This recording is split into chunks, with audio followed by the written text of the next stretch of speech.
Assalamualaikum warahmatullahi wabarakatuh.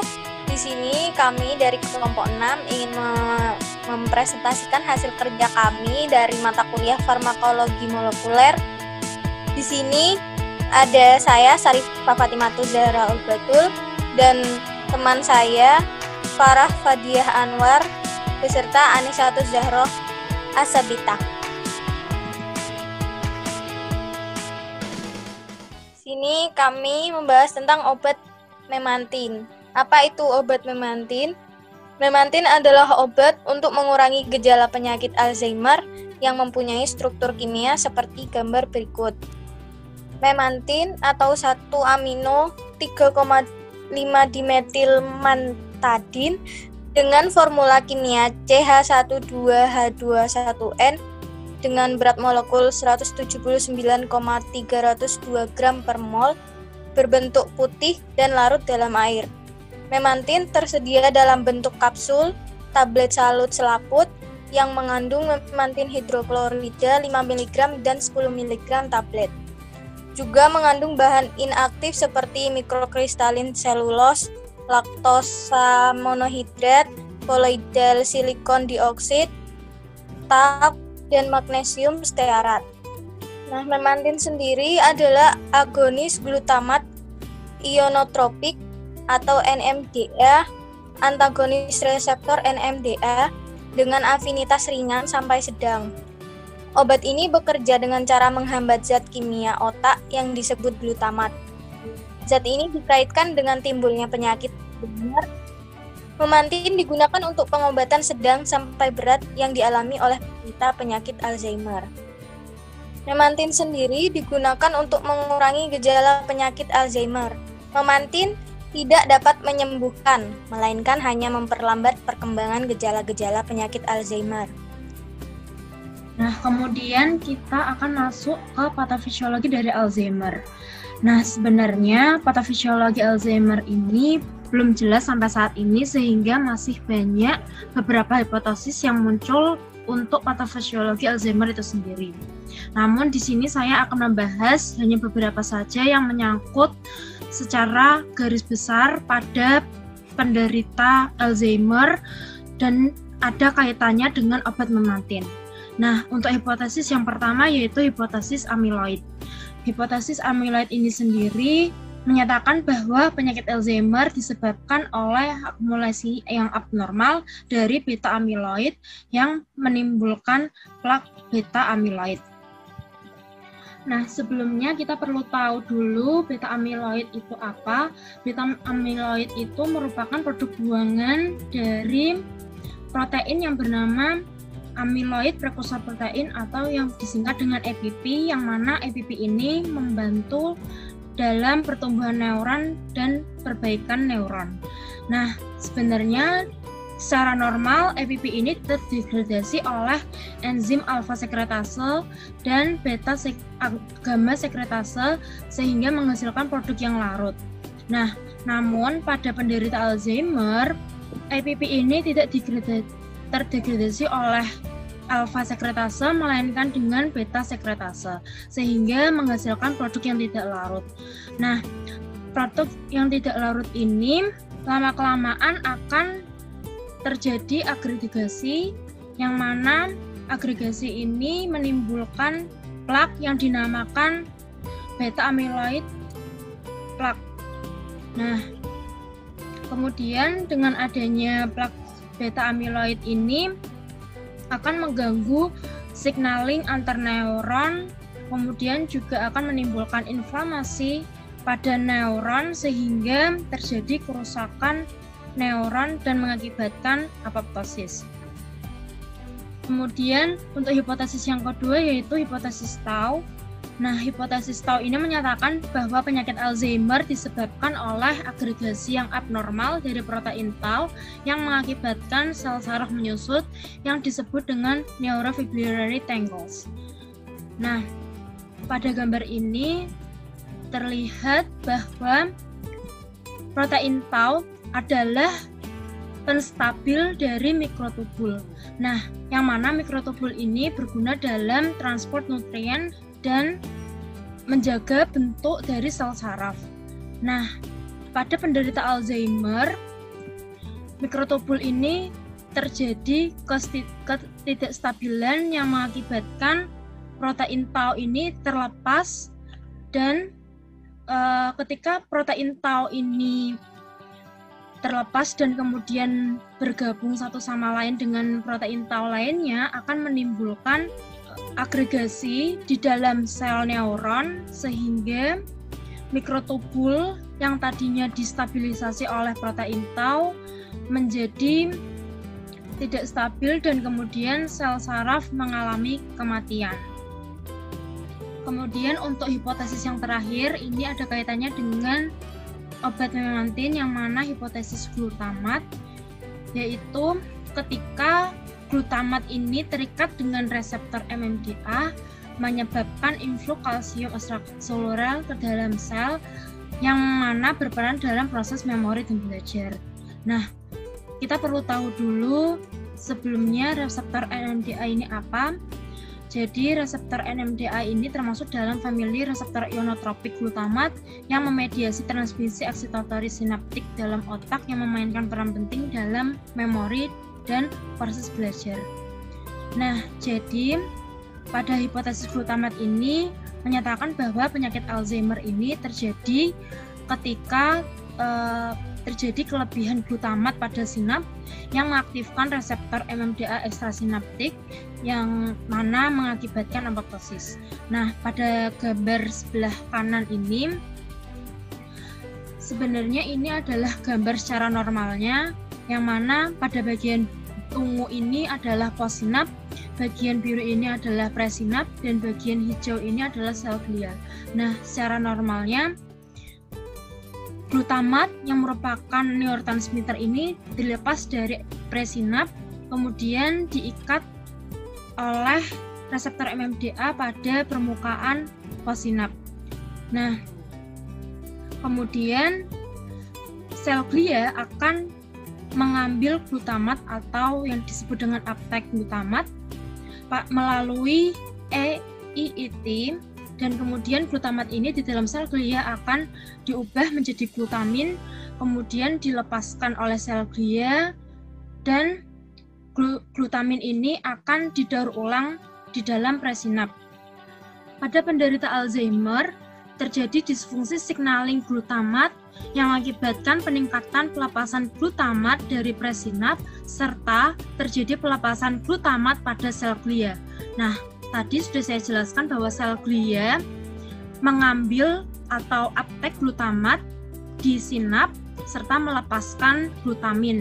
Nah, namun pada Alzheimer ini sel glia malah justru melepas glutamat sehingga pada sinap terjadi kelebihan glutamat sehingga terjadi overstimulasi pada reseptor NMDA yang mana akan mengakibatkan peningkatan konsentrasi kalsium di dalam sel sehingga menimbulkan kematian.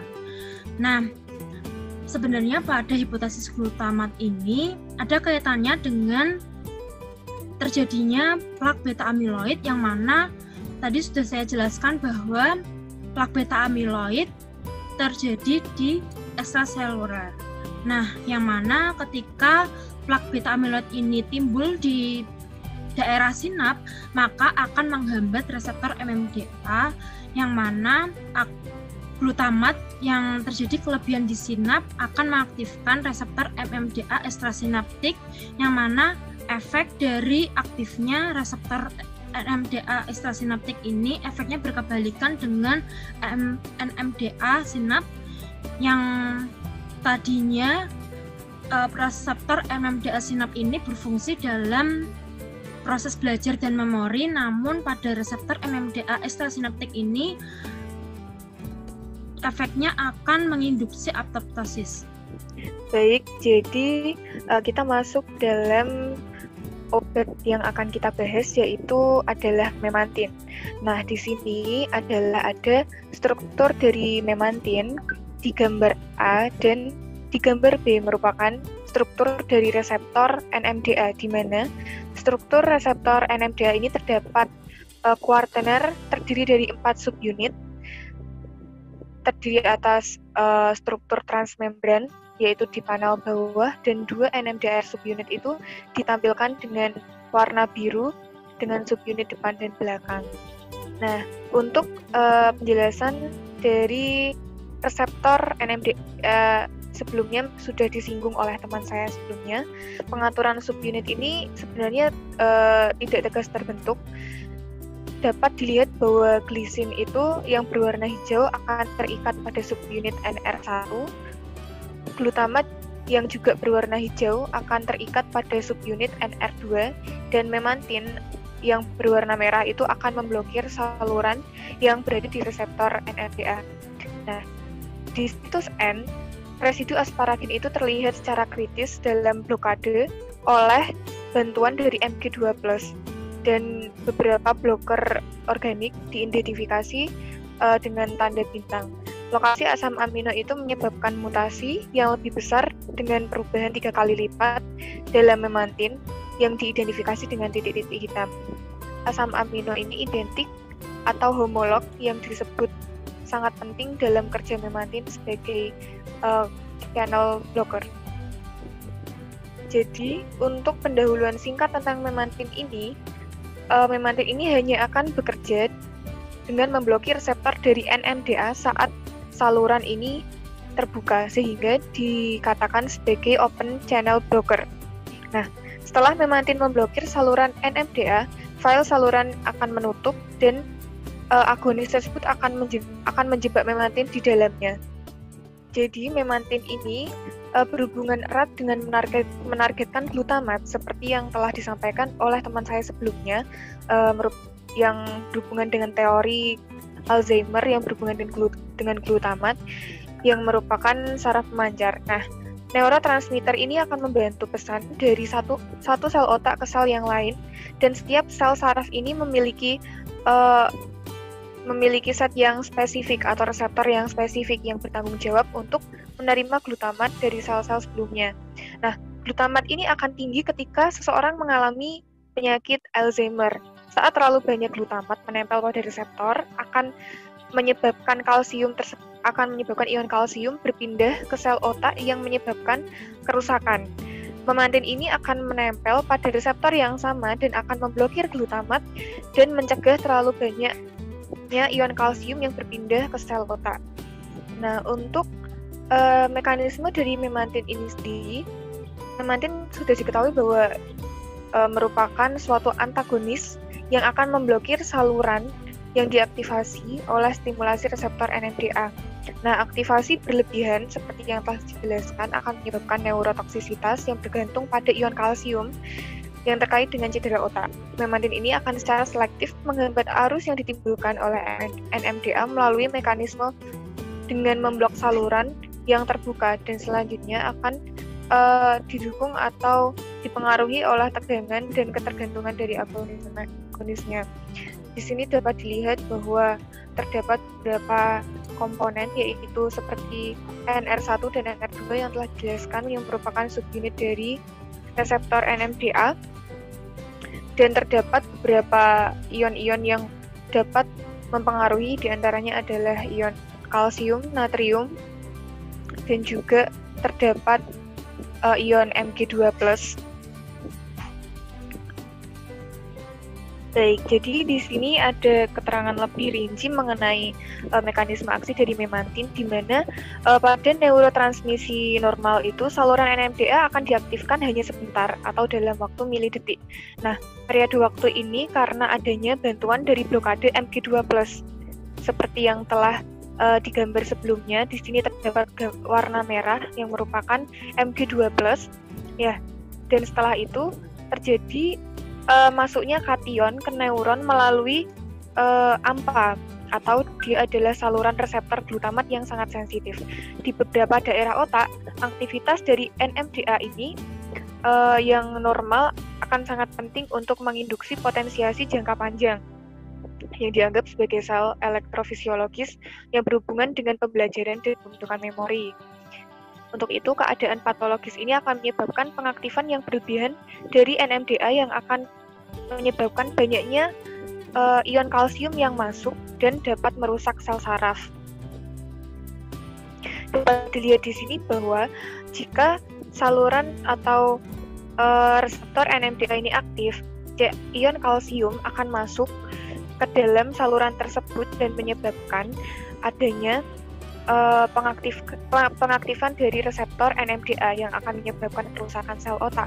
Nah, memantin akan bekerja di dalam saluran NMDA ini dengan memblok ion-ion kalsium sehingga reseptor NMDA ini tidak aktif dan ion kalsium tidak akan masuk ke dalam saluran tersebut. Nah, untuk memantin ini dia itu akan memblokir semua jenis saluran di NMDA pada subunit NR1 dan juga NR2. Jadi memantin ini akan memblok dari semua subunit yaitu NR1 dan NR2. Nah, memantin ini akan terperangkap setelah penutupan saluran dan pengikatan agonis. Perangkap parsial memastikan bahwa pemblokir akan dilepaskan oleh beberapa saluran antara respons sinaptik selama proses sinaptik seperti yang telah dijelaskan teman saya di awal tadi. Reseptor NMDA ini bukan merupakan suatu zat endogen dalam tubuh, namun sel yang sangat selektif untuk subtipe situs pengikatan glutamat yaitu NMDA sendiri. Nah, saat glutamat dan glisin terikat pada sel, akan terjadi depolarisasi untuk menghilangkan blok dari Mg2+, di mana saluran NMDA ini akan terbuka dan menyebabkan masuknya ion kalsium dan natrium ke dalam sel yang jumlahnya dapat diubah tingkat agonis yang lebih tinggi atau kadarnya itu akan sangat tinggi dan dengan adanya pengikatan salah satu zat modulatori pada reseptor. Nah, dua situs modulator yang paling relevan adalah magnesium site yang terletak di dalamnya dan S-nitrosilasi site yang terletak menuju aminoterminus pada daerah ekstraselular dari reseptor.